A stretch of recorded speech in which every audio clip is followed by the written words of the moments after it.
Frequency wave number రెండు కూడా పక్క పక్కనే ఇచ్చాడు. అయితే సేమ్ నెంబర్స్ ఇచ్చారు చూడండి. సో ఇలా ఇచ్చినప్పుడు మనకి కనుక్కోవడం చాలా ఈజీ. సో ఇక్కడ క్యాలిక్యులేషన్ ఎలా చదవాలి చూడండి ఒకసారి. ఇక్కడ 6300 ఉంది కదా, అంటే 2 జీరోస్ ఉన్నాయి ఇక్కడ. అంటే నేను ఇక్కడ 3 × 10⁸ బై దీన్ని నేను 63 × 10² రాస్తాను ఇంటూ 10⁻−10. సో 10⁻−10 × 10² అంటే ఇది క్యాలిక్యులేషన్ చేస్తే 10⁻−8 కదా. సో మనం దీన్ని న్యూమరేటర్ లో తీసుకెళ్ళినట్లయితే 3/63 ఇంటూ 10⁸ ఇక్కడ 10⁻−8 మన న్యూమరేటర్ లోకి వచ్చేస్తే ప్లస్ అవుతుంది, అంటే 10⁻16 అవుతుంది. 8 + 8 ఎంత అవుతుంది? 10⁻16 అవుతుంది. అయితే ఇక్కడ మనం క్యాన్సిల్ చేస్తే 1/21 కదా, 1/21 ఇంటూ 10⁻16. అయితే ఇక్కడ 1/21 అంటే మనకి 0.0 సంథింగ్ వస్తుంది ఇంటూ 10⁻16. సో మన ఆన్సర్ లో చూసుకున్నట్లయితే ఇక్కడ 1.5 ఉంది, 4.7 ఉంది. అంటే మనకి ఇక్కడ టూ డిజిట్స్ మనకి ముందుకు వెళ్ళిపోవాలి. అంటే ఇక్కడ 10⁻16 లో నుంచి మనం 2 నెంబర్స్ మనం ముందుకు వెళ్ళిపోతే 10⁻14 మిగులుతుంది కదా.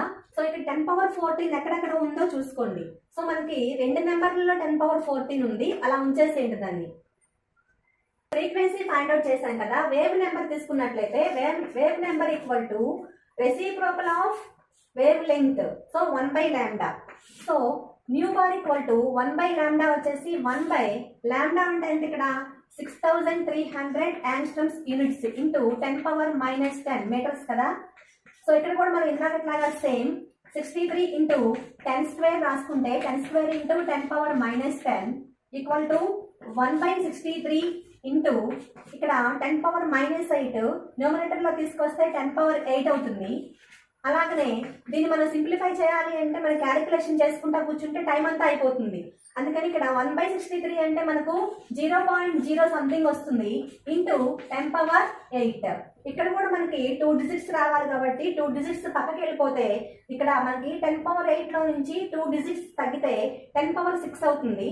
సో 10⁻6 అంటే మనకి ఆన్సర్స్ లో గివెన్ ఆన్సర్స్ లో ఇందాక వచ్చిన ఆన్సర్ 10⁻14, అలాగే ఇప్పుడు వచ్చిన ఆన్సర్ 10⁻6. సో ఈ రెండు ఎక్కడ కో ఇన్సిడెన్స్ అవుతాయో అదే మనకు ఆన్సర్ అవుతుంది.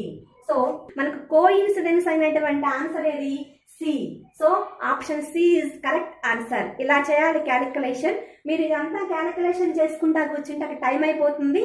సో ఆ విధంగా మనం ఆన్సర్స్ ని బట్టి కూడా మనం ఈజీగా క్యాలిక్యులేషన్ చేయకుండానే ఈ విధంగా చేసేసుకోవచ్చు.